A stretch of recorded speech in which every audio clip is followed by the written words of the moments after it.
Hello student, आज के video में हम लोग एक्सरसाइज 3.3 का इंट्रोडक्शन समझेंगे। इसमें पहला टॉपिक है परिवर्त आव्यूह या आव्यूह का परिवर्त। आव्यूह का परिवर्त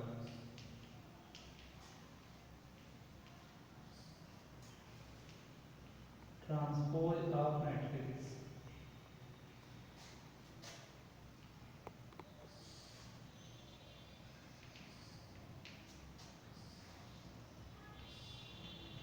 ये हमारा पहला टॉपिक है आव्यूह का परिवर्त। इसमें होता क्या है कि अगर कोई एक आव्यूह m/n कोटि का दिया हुआ है तो उस आव्यूह के पंक्तियों तथा स्तंभों को आपस में बदल देने पर जो नया आव्यूह मिलता है उसे उस दिए हुए आव्यूह का परिवर्त कहते हैं और इसे a' या a की पावर में t लिखकर प्रदर्शित करते हैं।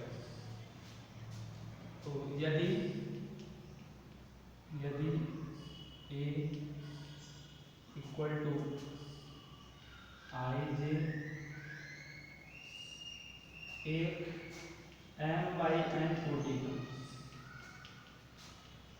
आव्यूह है,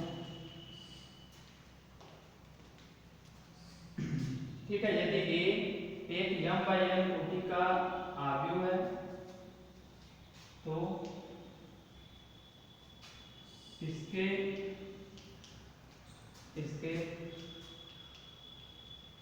पंक्तियों तथा स्तंभों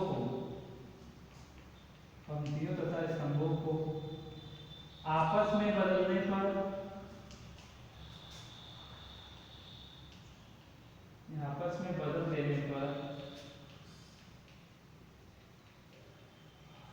प्राप्त नया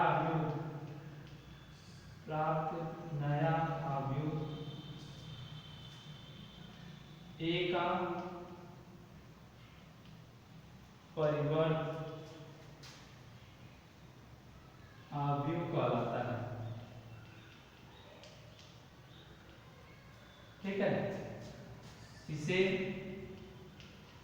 a' या a के पावर में t से निरूपित करते हैं या प्रदर्शित करते हैं,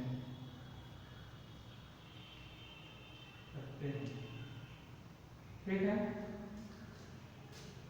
ठीक, तो देखिए ये है कि यदि a इसका a ij है, एक m/n कोटि का आव्यूह है तो इसके पंक्तियों तथा स्तंभों को आपस में बदल देने पर प्राप्त नया आव्यूह A का परिवर्त आव्यूह कहलाता है और इसे a' या a की पावर t से निरूपित करते हैं या प्रदर्शित करते हैं।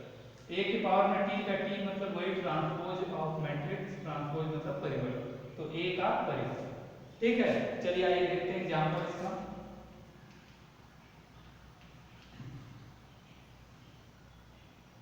मान लेते हैं a equal to a b c d e f, ठीक है। ये कितने कोटि का है? पंक्तियों की संख्या 2 है, स्तंभों की संख्या 3 है, तो 2/3 कोटि। तब a' इक्वल टू कितना हो जाएगा? a' इक्वल टू हो जाएगा a b c d e f, ठीक है। अब ये कितने कोटि का हो गया? पंक्तियों की संख्या 1 2 3, स्तंभों की संख्या 1 2, तो 3/, ठीक है। देखिए जो परिभाषा लिखा गया या जो नियम है उसके अनुसार बताया गया कि अगर एक आव्यूह जो पहले से दिया हुआ है उसके पंक्तियों को और स्तंभों को आपस में बदल दिया जाए तो जो नया आव्यूह प्राप्त होगा वो a का परिवर्त कहलाएगा। उसे a' से प्रदर्शित करेंगे। a इतना था उसका डैश कर दिया गया। डैश में क्या हुआ? पहले a में 2 पंक्तियां और 3 स्तंभ थे, जब डैश किया गया यानी उनको आपस में बदला गया तो 3 पंक्ति और 2 स्तंभ हो गए। ठीक है, चलिए दूसरा एग्जांपल ले लेते हैं। b equal to a e b c। ठीक, ये कितने कोटि का है? 2/2 कोटि। कितने कोटि का? 2/2 कोटि का है। तो इसमें पंक्ति अब b डैश ज्ञात करेंगे तो क्या आएगा? तब b डैश क्या हो जाएगा? अब अगर वर्ग आव्यूह है तब भी नियम वही लगाना है, बस ध्यान देना क्या कि हम जो पंक्ति होगा उसको स्तंभ में कर देंगे और स्तंभ जो होगा पंक्ति में चले जाएगा। मतलब देखिए पंक्ति में क्या दिया? ए ई दिया तो इसको अब स्तंभ में लिख देंगे ए ई। दूसरे पंक्ति में बी सी तो इसको स्तंभ में लिख देंगे बी सी। तो ये फिर से 2/2 कोटि का है। ठीक है, चलिए तो इस तरह से इसका ये नियम है, इसलिए आव्यूह का परिवर्त इस तरीके से ज्ञात कर। ठीक, अब आते हैं अगला नियम। अगला नियम क्या है?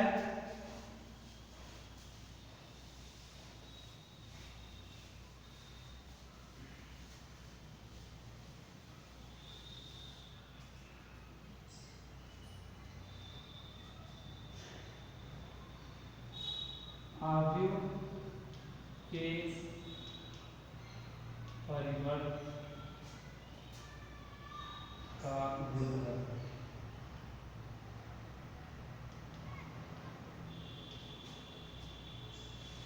properties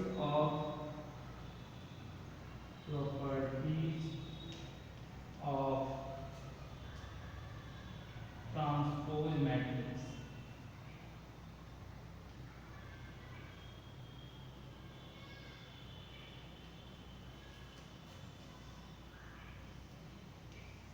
ठीक है, प्रॉपर्टीज ऑफ ट्रांसपोज मैट्रिक्स या आव्यूह के परिवर्त का गुणधर्म।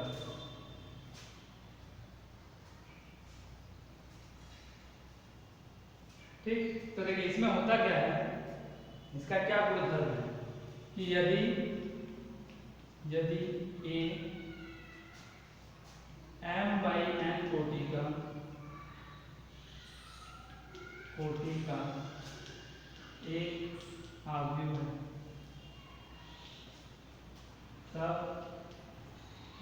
है तब क्या होगा? पहला प्रगुण इसका है कि a प्लस b ठीक, a प्लस बी में क्या होगा? मतलब दो आव्यूह है और इसके हमें क्या करना है? a प्लस बी यानी दो आव्यूहों का योगफल दिया और हमें उसका डैश निकालना है, परिवर्त निकालना है।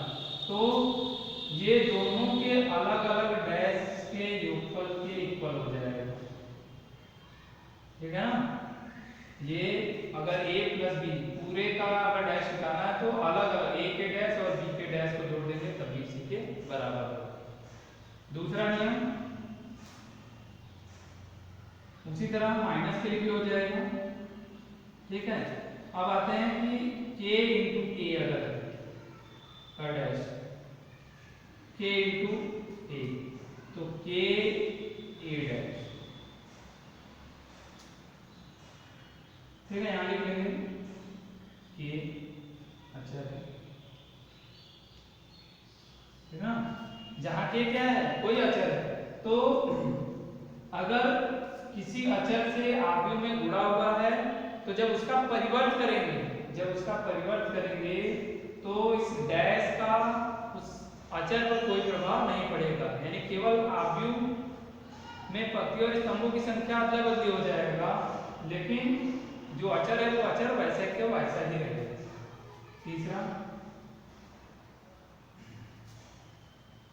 तीसरा मोस्ट इंपॉर्टेंट,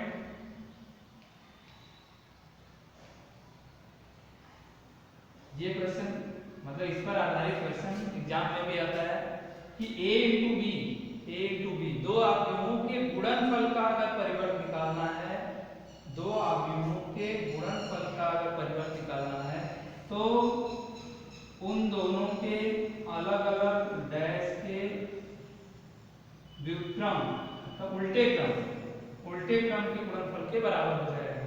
मतलब अगर ए बी का होल डैश है तो बी डैश इंटू ए डैश हो जाएगा। ठीक, बी डैश इंटू ए डैश। तो ध्यान दीजिएगा ये बहुत ध्यान से कि ए बी का होल डैश तो वो बी डैश इंटू ए डैश के इक्वल होगा। ठीक है, चलिए ये 3 प्रगुण हो गया। इसी पर आधारित क्वेश्चन करना रहेगा। हाँ, एक और 4 नंबर क्या है कि अगर कोई परिवर्त आव्यूह है, मतलब किसी आव्यूह का परिवर्त निकाला गया और उसका फिर से परिवर्त कर दिया जाए, ए का डबल डैश मतलब एक बार डैश दिया गया फिर से डैश अगर कर देंगे तो वो किसके इक्वल हो जाएगा, ए के इक्वल हो जाएगा। वो वापस क्या आ जाएगा, वही आव्यूह ए फिर से मिल जाएगा। ठीक है, तो ये इसके 4 प्रगुण हैं। इन 4 प्रगुणों का प्रयोग आगे के एक्सरसाइज में किया जाएगा।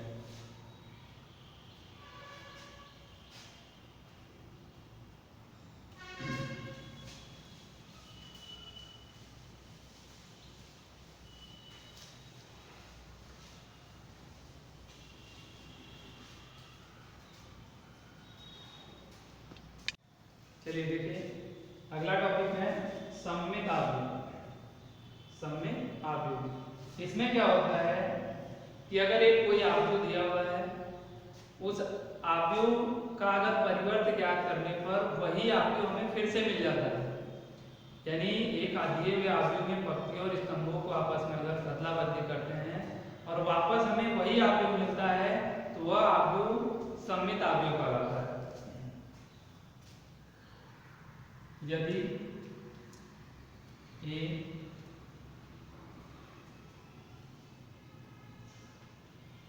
एक वर्ग आव्यूह है, एक वर्ग आव्यूह है, तब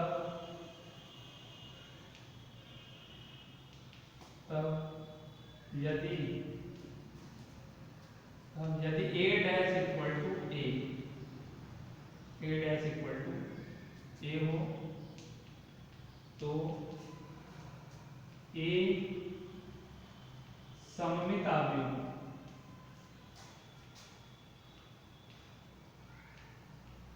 कहलाता है।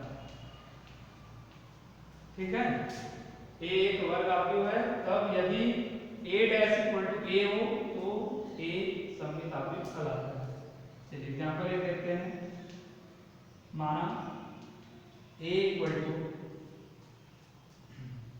1 2 3 2 3 4 6 6 5। ये एक वर्ग आव्यूह है, कितने कोटि का, 3/3 कोटि। 3/3 मतलब 3 रो और 3 कॉलम। अब क्या करेंगे, ए डैश, तब ए डैश बराबर कितना हो जाएगा। देखिए डैश जब करेंगे, डैश का जो नियम है, डैश मतलब परिवर्त का नियम क्या है कि हमें पंक्ति को स्तंभ में बदल देना है। तो बदलेंगे तो 1 2 3, दूसरे पंक्ति को भी स्तंभ में बदलेंगे तो 2 4 6, तीसरे पंक्ति को स्तंभ में बदलेंगे तो 3 6 और 5। ठीक है, अब यहाँ देखिए इसको और इसको मिलाइए, क्या है, दोनों के अवयव बराबर हैं, मतलब एक जैसा फिर से आ गया। यानी कह सकते हैं कि यहाँ पर ए डैश इक्वल टू क्या आ गया, e आ। ठीक, चलिए एक और देते हैं। b इक्वल टू कितना, 4 2 2 5। ठीक है, तो इसमें करेंगे तो b डैश कितना हो जाएगा, b डैश, जब b डैश करेंगे तो ये हो जाएगा 4 2, रो को कॉलम में बदल देंगे 2 इससे वही आ गया। यानी यहाँ से क्या लिख सकते हैं, b डैश इक्वल टू। ठीक है, तो इस तरह के जो वर्ग आव्यूह होंगे कि उनका डैश करने पर वही आव्यूह फिर से मिलेगा, तो वह वर्ग आव्यूह सममित आव्यूह कहलाएगा।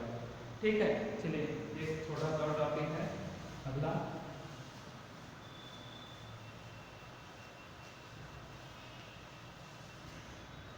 अगला है विषम सममित आव्यूह। विषम सममित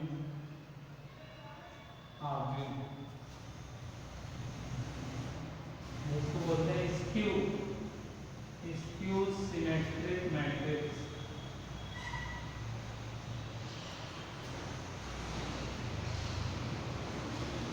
ठीक है, स्क्यू सिमेट्रिक मैट्रिक्स, विषम सममित आव्यूह। बस इसमें क्या होता है कि यदि ए एक वर्ग आव्यूह है, तो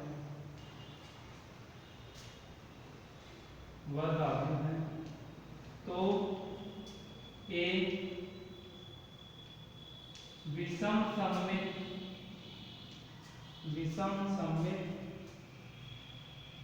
सममित आव्यूह कहलाता है यदि A dash equal to minus A हो। ठीक है, यदि ए एक वर्ग आव्यूह है तो ए विषम सममित आव्यूह कहलाता है यदि A dash equal to minus A हो। ठीक है, एग्जांपल देख लेते हैं। माना ए इक्वल टू 0 2 5 -2 -5 0 -6 6 और 0। ये कितने कोटि का है? 3/3 कोटि। ठीक है, अब ए डैश कितना होगा? यहाँ से ए डैश निकालेंगे तो ए डैश में होता क्या है? ए डैश में क्या करेंगे? रो को कॉलम में चेंज करेंगे। तो पहले रो को कॉलम कर देंगे तो -2 -5, दूसरे रो को कॉलम कर देंगे तो 2 0 -6 और तीसरे रो को कर देंगे तो 5 6 0। ये भी 3/3 कोटि का। देखिए, अब आव्यूह में जो गुणन नियम था, गुणन में किसी अदिश या किसी अचर से जब गुणा करते हैं तो वहां एक नियम बताया गया कि जिस अचर से गुणा करते हैं अगर वही अचर सभी अवयवों में कॉमन मिलता है तो उसको आव्यूह से बाहर भी कॉमन कर लेते हैं। तो इसमें से हम क्या करेंगे? माइनस कॉमन करेंगे। जब माइनस कॉमन करेंगे तो क्या होगा? 0 तो वैसे रहेगा, ये जो माइनस वाले वो सब प्लस में हो जाएंगे और जो प्लस में है वो सब माइनस में हो जाएंगे और ये 6 हो जाएगा और यहाँ हो जाएगा 0। तो देखिए ये किसके इक्वल हो गया? यानी यहाँ से देख सकते हैं कि क्या मिल गया? a dash equal to minus A.